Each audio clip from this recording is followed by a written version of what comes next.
Chapter 4. That night it took Marcel the longest time to fall asleep. He tossed and turned, kicking at the covers, yanking at the sheets, and even punching his pillow to fluff it up. In his mind he kept reliving the humiliation of the race. Beaten, and by a girl. When he finally did fall asleep, he dreamed that he was riding in the Tour de France, only he was the very last cyclist in the race, straggling behind everyone else. The crowds that lined the side of the road jeered and tossed rotten vegetables at him as he passed. It was a relief to wake up. At breakfast he could hardly stay awake. Twice his mother asked him if he was all right. He told her he was fine, though he wished he could say he was sick and crawled back into bed.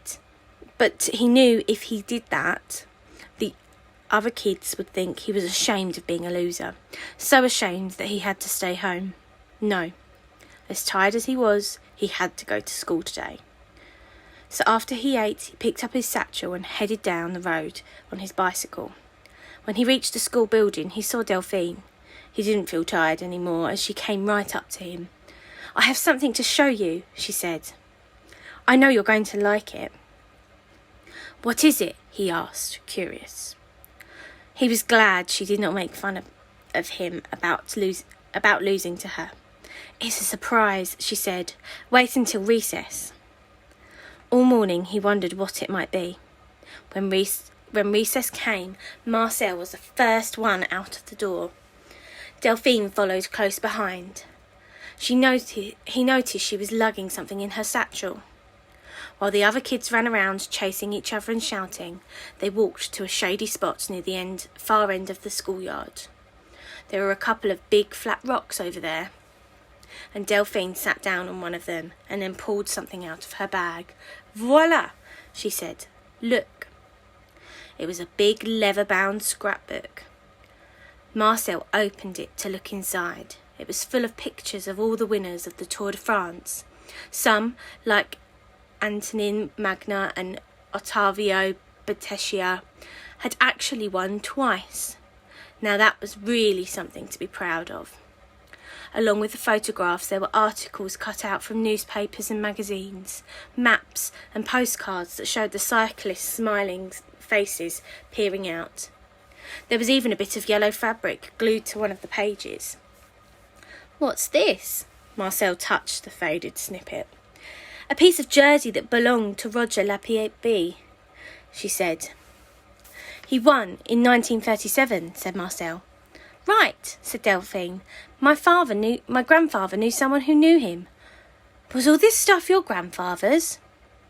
"He started making the scrapbook. Then my father added to it, and now I'm adding even more." She reached over to flip the pages ahead.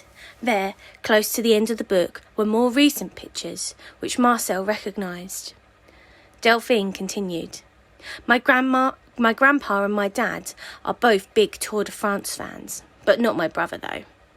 He doesn't care about cycling at all. Isn't that funny? I'm a girl, but I love it." She let go of the pages and nudged the book back in Marcel's direction. "This is some collection you've got here." Marcel was impressed. He began to leaf through the book more carefully. Soon some of the other kids, tired from running around, came over to join them. "Hey, can I see?" asked Arnold. "Sure." Delphine moved aside so he could have a look. Gwilym and some of the others crowded in too, all jostling to find a good spot. "Where did this come from?" Arnold asked. When Delphine explained, he added, "I bet it's worth a lot of money." "It could be," Delphine said. "Where'd you get it? Is your family rich or something? Like all those Jews who are wrecking the country?" said Arnold. Marcel looked over at Delphine, who had not answered. 2 big pink splotches appeared on her cheeks. It seemed that her lips were trembling. Why was she so upset? Arnold could be quite kind of a jerk, but basically he was all right. And plenty of people supported the new government headed by Marechal Pétain and said bad things about the Jews. That they had too much money and were taking over the country, were foreigners and were not true Frenchmen. Marcel's parents never talked like this, so neither did Marcel. He didn't even know any Jews, but he wasn't really bothered by these comments either. Yet Delphine was. Why? Arnold didn't seem to expect a reply, and he clearly didn't have any idea he'd upset Delphine. He was looking at the scrapbook, pointing, exclaiming and laughing. So was everyone else. Was Marcel the only one who noticed her reaction? He moved over to her. "He's an idiot," he said softly. "Just ignore him." Delphine nodded, though she said nothing, but she seemed to calm down. Then the bell rang. Recess was over. Delphine put the scrapbook back in her bag, and everyone headed to the open doors and filed back into the classroom. But Marcel kept thinking about the comment and Delphine's reaction to it. There was some mystery about her, something that made her seem different than the other girls he knew. But he couldn't have said what it was. He mentioned the exchange to his parents later that evening. "Why do you think she's got so upset when Arnold said that about her family being rich?" "I'm not sure," Papa said. "What did you say her name was?" Maman asked. "Delphine," said Marcel. He noticed his parents exchange a look. "Delphine what?" asked Maman. "Gillette," answered Marcel. "And she just moved into town. Did she say why?" "No, she didn't," Marcel said. "Anyway, why are you so interested? She's just a girl at school." "No reason," Maman said. She suddenly seemed very absorbed by the sewing in her lap. Her fingers moved deftly as she worked. But Marcel was not fooled. He'd said pretty much the same thing to Gwilym when Gwilym had wanted to know why he seemed so interested in Delphine. He hadn't been telling the truth then, and he suspected his mother was not telling the truth now. But before he could say any more about it, she looked up from the shirt whose buttons she was replacing. "Your room is a mess," she said. "Didn't I ask you to straighten it up earlier?" He sighed. "You did.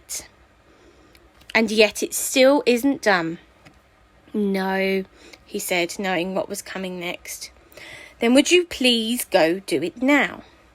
With a big sigh, he got up from his chair. "What difference does it make anyway? Who even cares if my room is messy?"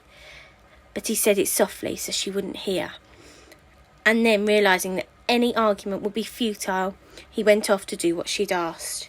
It was only when he'd picked up all the clothes from the floor and stuffed them unfolded into his armoire, pulled the blankets up in an effort to make the bed, and gathered all the papers and books and tucked them behind a chair that he thought again about his mother's interest in Delphine.